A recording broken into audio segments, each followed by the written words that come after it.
Good morning, friends, and welcome to today's lecture on Court of Arbitration in Sports, CAS. This is a continuation of Week 7 lectures, Lecture 4.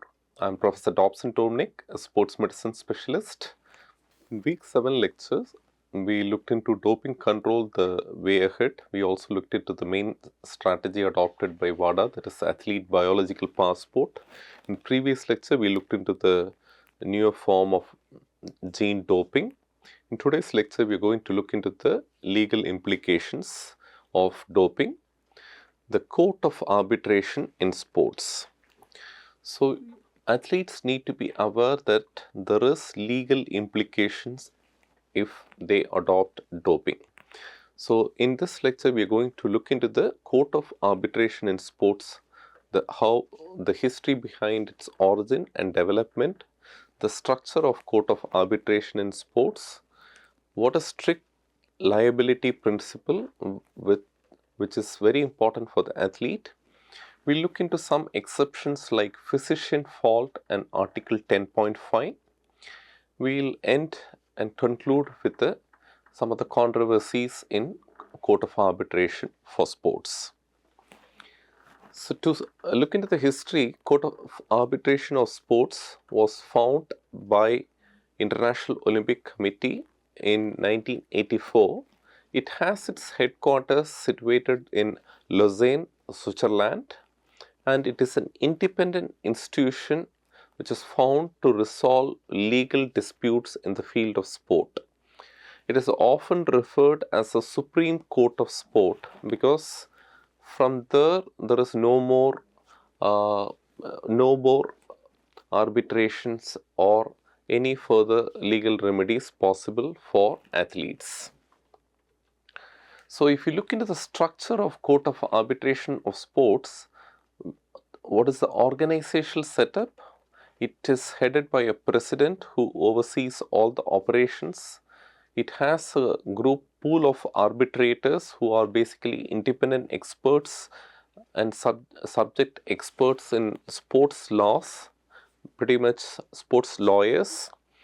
The Court of Arbitration in Sports also has various divisions like Ordinary Arbitrations Division, which is level 1, then Appeals Arbitration Division, and then also some stopgap divisions like ad hoc divisions, which is formed for major sporting events like Olympic Games, World Championship, FIFA World Championship, etc. Now, if you look into the jurisdiction in anti-doping, the Court of Arbitration for Sports has jurisdiction over most international anti-doping disputes.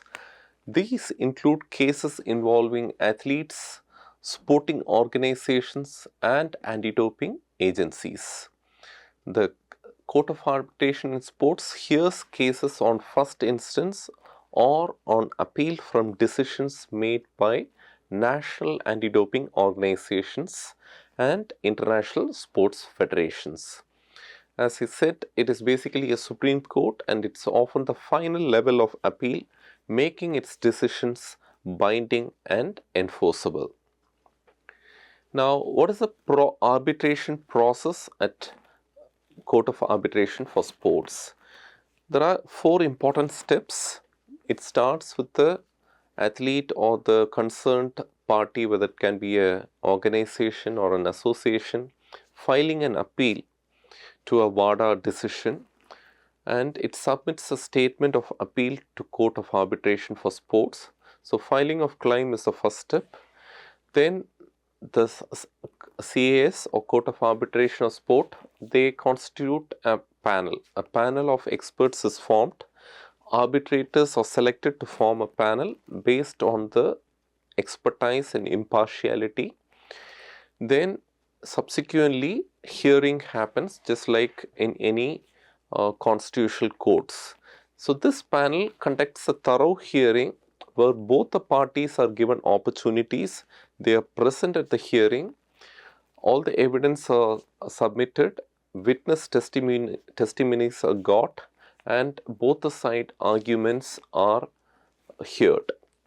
And finally, a decision is arrived where Court of Arbitration of Sport panel deliberates and issues a written decision which includes a detailed rationale and any sanctions if applied. Okay, so they can give any amount particular sanctions, or if sanctions has already been given by the World Anti-Doping Agency, then they can also have the power to reverse or reduce the sanctions. So this is the 4-step process by which Court of Arbitration of Sports arbitration happens. Now, as I said, ad hoc committees are stopgap committees which are formed during major sporting events like Olympics or World Cup. This is mainly formed to arrive at a quick decision making. Okay, there is not not much time at the middle of an event, so decisions may be even made as quick as 24 hours.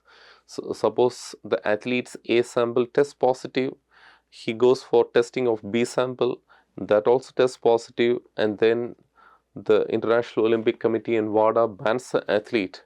But then the athlete might have some dispute either in the doping control process, or he might have been a victim of unintentional doping, and that is when the athletes and the host and the athletes organizations, they can file an appeal before CAS, and it comes to the ad hoc committees. So the decisions here are made in a quickened manner, simplified, and the whole process is expedited. So what is the importance of Court of Arbitration of Sport in anti-doping governance? Court of Arbitration of Sports in anti-doping ensures that disputes are resolved with expertise and impartiality. So CAS handles hundreds of cases every year, with anti-doping cases being a major chunk of it. So the CAS decisions are generally final, but in very rare cases they may be appealed to the Swiss Federal Tribunal on very limited grounds. Since CAS is situated in Lausanne, Switzerland, very rare occasions, the occasions being lack of jurisdiction or violation of due process, then the victim athlete or the association, they can file an appeal to the Swiss Federal Tribunal, but that is at the rarest of rare occasions. Now, one of the important principle by which CAS adopts is strict liability principle. So it is a cornerstone of anti-doping regulation. So what is it? Strict liability principle. It holds athletes personally responsible for any prohibited substances found in their bodies, regardless of intent or knowledge.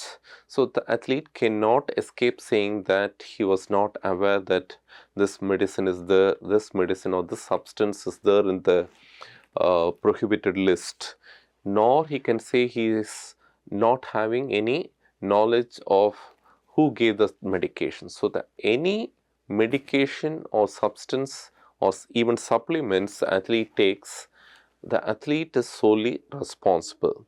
This means the strict liability principle means the athlete can be sanctioned simply for the presence of a banned substances without the need to prove that they intended to cheat. Okay, there need not be any intention to cheat, just unintentional doping itself, the strict liability principle applies. By holding athletes accountable for what enters the bodies, it simplifies the anti-doping enforcement process and emphasizes the athlete's duty to avoid any prohibited substance. So the strict liability principle is something which every athlete needs to be aware about. So what are the athlete responsibilities under strict liability? So the WADA code mandates that athletes are solely responsible for any prohibited substance detected in their body. This can include checking medication. Athletes must ensure that any medication or supplement that they take does not contain banned substance. They cannot escape saying that they didn't check the medication. Informed choice about treatments, whether the athlete goes for any procedures like any injections, any small injections, or the athlete goes for a blood transfusion. Athlete should consult reputable sources. So very important, the athlete consults a proper sports medicine doctor before going for certain treatment, and athletes should educate themselves with all the anti-doping rules, especially the 11 anti-doping rule violations. Athletes are required to stay informed about the latest prohibited list. So every year WADA updates the prohibited list. The 2025 prohibited list is already on.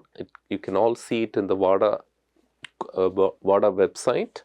So athletes need to be educated about the latest list and the latest guidelines. Exceptions and reduction in sanction.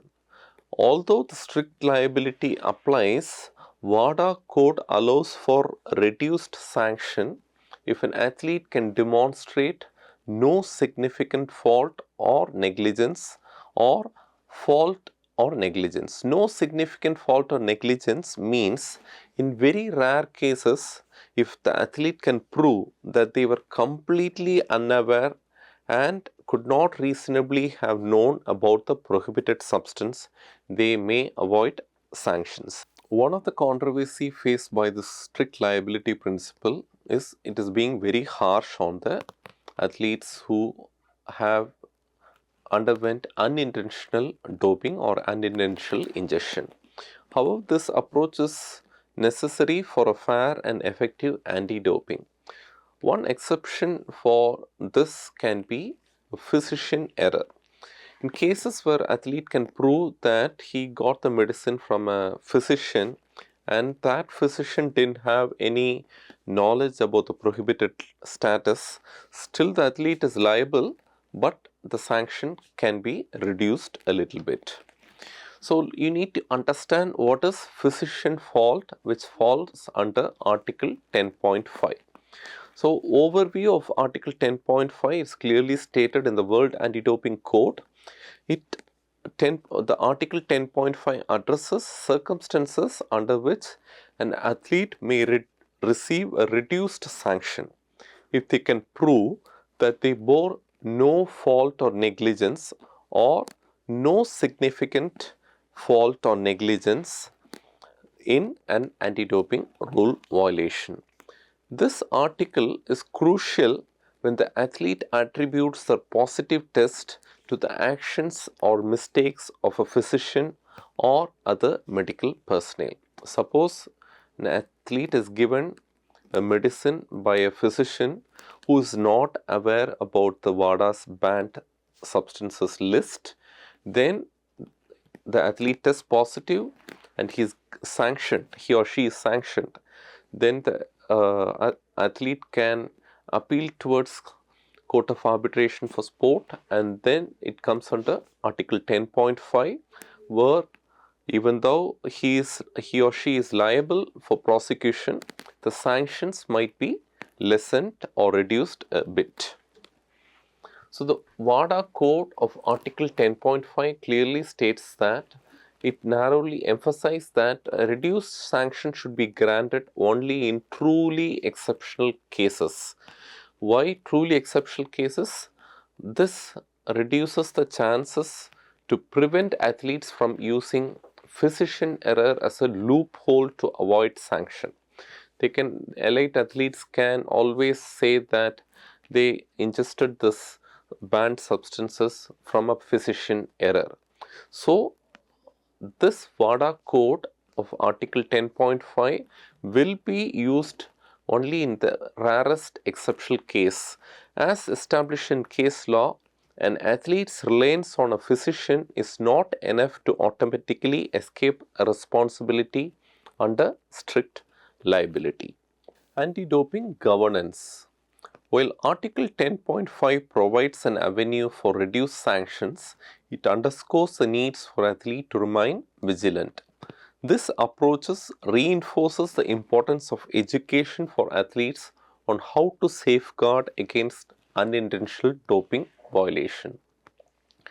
So, what are the criteria for reduced sanction under Article 10.5 based on a physician fault? To benefit from Article 10.5, the athletes must fulfill specific criteria. They should show the proof of medical treatment. Athlete must show that they were receiving this treatment from a qualified physician, which unfortunately led to a positive result. Documentation such as medical record and prescriptions are mandatory to establish this. So, the proof of medical treatment is very important to put the fault in physician. The second thing is athletes should be able to prove that there is lack of intent and negligence. Athletes need to prove that they exercised utmost caution in the relationship with the physician. Okay, so basically they told that they were an elite athlete who comes under WADA and National Anti-Doping Agency code, but still the physician was not aware about the prohibited list and gave the banned substance. So, what are the athlete's duty of diligence in medical interactions? So, when the athlete interacts with a physician, he or she is duty bound to inform. First, select the proper medical personnel. That means they should not go to a physician or a GP who is not aware about the banned WADA list. The physician should be aware about the 11 anti-doping rule violations. Second is the athlete should communicate clearly to the treating doctor, stating that they fall under the anti-doping code and they should not be given any prohibited substances. Third is, even after being given a prescription, the athlete should be able to verify the substance, which is very crucial because anything goes inside the body should not be in the prohibited list. So, these are the references, and thank you for the listening. Jai Hind.